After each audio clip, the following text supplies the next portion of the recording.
Welcome to the Bridgehead. Today we're going to take some questions that people wanted answered. Let's go for it.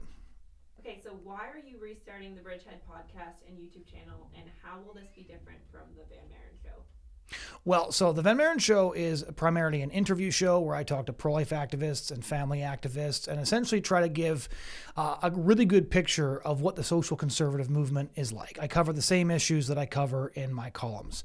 The reason that we're doing some YouTube video content for the Bridgehead, which is on my website, thebridgehead.ca, it's also a regular weekly newsletter, the Bridgehead Substack, is basically to cover all the same issues, but in video format. I've always been hesitant to do video because I really dislike the format. I don't really care for watching the videos myself, but I have been persuaded that a lot of people consume content this way, and as such, having videos covering really important cultural commentary is just another way of reaching people with the same content that we cover elsewhere. So, which topics are you hoping to cover in this podcast? The topics that I want to cover on this podcast are exactly the same topics that we cover at thebridgehead.ca and in the Bridgehead Substack newsletter and in my commentary in other publications, which is, what does it mean to be living in the anti-Christian age? How have these cultural changes come about, and how should Christians respond to these cultural changes? Because everybody recognizes that things have changed incredibly quickly. When my first book came out in 2016, The Culture War, I had like 3 paragraphs on the transgender issue. Now the transgender issue defines the entire public discussion in almost every Western country. And so things are moving so quickly that I think it's really important to have a conservative Christian perspective on the things that are unfolding in the culture. While you're covering all of these depressing topics, what do you find rewarding about it? A couple of things I find rewarding about doing this work. It is true that there is a lot of really depressing stuff that needs to be covered because, again, we are moving into an anti-Christian culture. But one of the reasons I write about the pornography issue so much, for example, is that every time I write about the pornography issue, almost every time I do an interview on the pornography issue, I have people reaching out to me and asking how they can quit pornography. I have people reaching out to me and explaining why that content really helped them out. I've had people tell me that being exposed to articles on pornography that explain how to quit, interviews I've done with therapists on the issue, have actually saved their relationships. And so I think that in a world that's gone crazy, when people are looking for commentary to help them make sense of the world, to help them figure out what's going on, and when people tell me that the articles and the commentary have helped them do that, I find that really rewarding. And it's the only reason I do it, because I don't care for covering a lot of these topics. I just think it's unfortunately important to do so. What frustrates you most about our current generation? This feels like a trick question because the current generation is frustrating for reasons that are not entirely their fault. And so I have an entire chapter in my upcoming book on the digital age, and I've written quite a lot about this as well.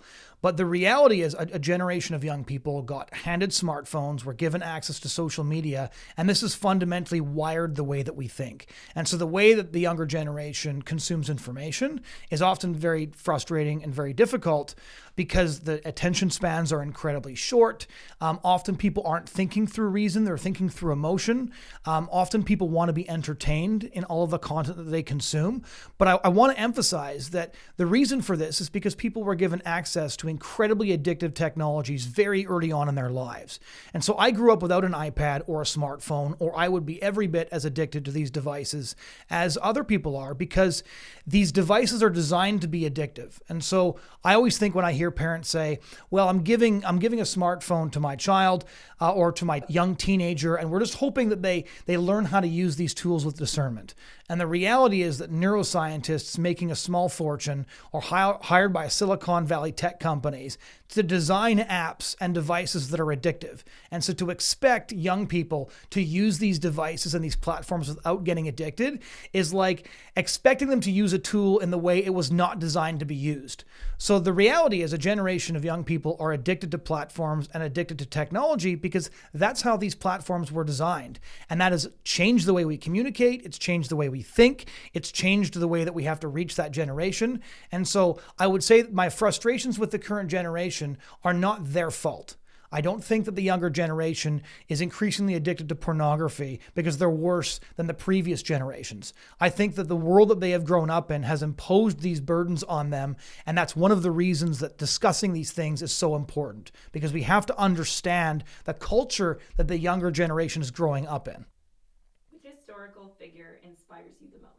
I used to be able to answer that quicker. I would say that one of two historical characters inspire me the most based on the day. So Abraham Lincoln has always been my greatest hero. I have a massive portrait of him framed in the foyer of my house because my wife is very tolerant of such things. I think that Abraham Lincoln was a towering figure in a way that's difficult to put into words in the answer to a short question. I think that his second inaugural address, where he explains how God's providence brought about the American Civil War, is the greatest speech in American history, if not one of the greatest speeches in the history of the West. And the way that he lays out the theology of that conflict and the way that he believed God was punishing the United States for the sin of slavery is something so powerful and so profound. You need to read that speech multiple times just to start understanding what he's getting at. So Abraham Lincoln would very much be at the very top of my list. I read at least one new biography of him every single year. The second one, of course, would be William Wilberforce, who I think is the man most responsible in many ways for the Victorian era.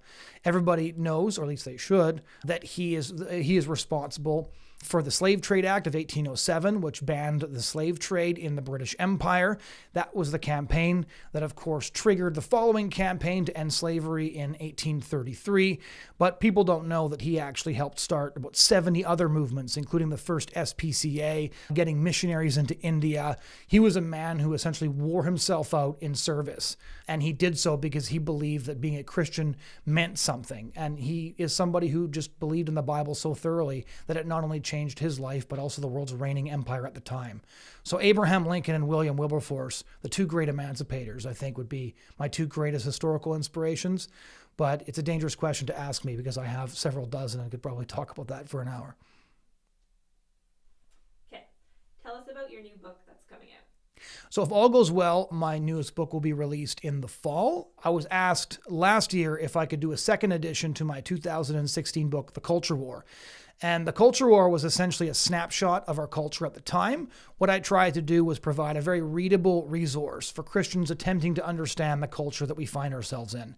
So I went from the sexual revolution and I worked all the way through the issues to the issue of religious liberty. And when I was asked to do a second edition, I realized there was simply too much new content that needed to be covered to warrant a second edition, and instead I'd have to write an entirely new book. And so the new book is called tentatively How We Got Here, A Guide to Our Anti-Christian Age. I've worked very hard to cover each issue with the most updated information, but also to provide the historical understanding of how we got to where we are. So I start with the sexual revolution. I lay out the thinkers that founded the sexual revolution and that have essentially created the culture we live in today. I work through the issue of pornography, abortion, euthanasia, religious liberty, but also the sexual colonialism of the Western powers in the developing world and issues like that. And so a lot has changed since 2016. Some of those things have been good. In the abortion chapter, I talk about the fact that Roe v. Wade was overturned and what that means internationally. And in the chapter on pornography, as depressing as aspects of that chapter are, I also cover the fact that we are genuinely seeing, I think, a shift in the debate on pornography. Because when I debated this subject on the radio 8 years ago, people would laugh when I said, pornography fuels rape culture. Now that's pretty much the standard view of even most Western governments from the UK to Scandinavia. So I think that we've seen a significant shift in the public conversation on porn, and I cover that as well. Tell us why abortion is the first issue on your radar. Abortion is the first issue because it is the issue where you see vulnerable human beings created in God's image being killed on a daily basis. All of the cultural issues that we're looking at are issues that need to be understood, need to be dealt with, especially as we seek to create Christian communities where our young people are catechized by the standards of Christianity and not the culture. And so it's very important to understand LGBT ideology. It's very important to understand what they're teaching in public schools. All of those issues need to be dealt with, and they need to be understood before they can be dealt with. But when it comes to the issue of abortion, abortion is an emergency that starts every morning when the clinic's open. Every morning when the clinic's open.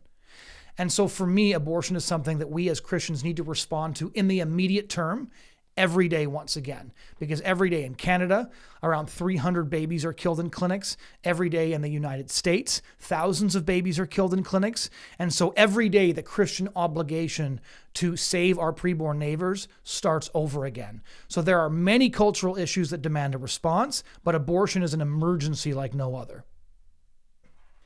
So tell us one of your hot takes.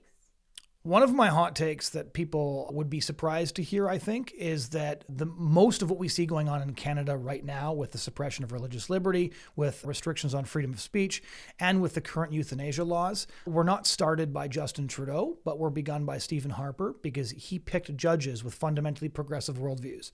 And the reality is that most of the conservative agenda got killed in the courts, not in Parliament. And so a lot of what we're seeing happen right now was actually begun under the conservative government, not under the liberal government. All right, that's all the questions we have for now. All right, thanks very much.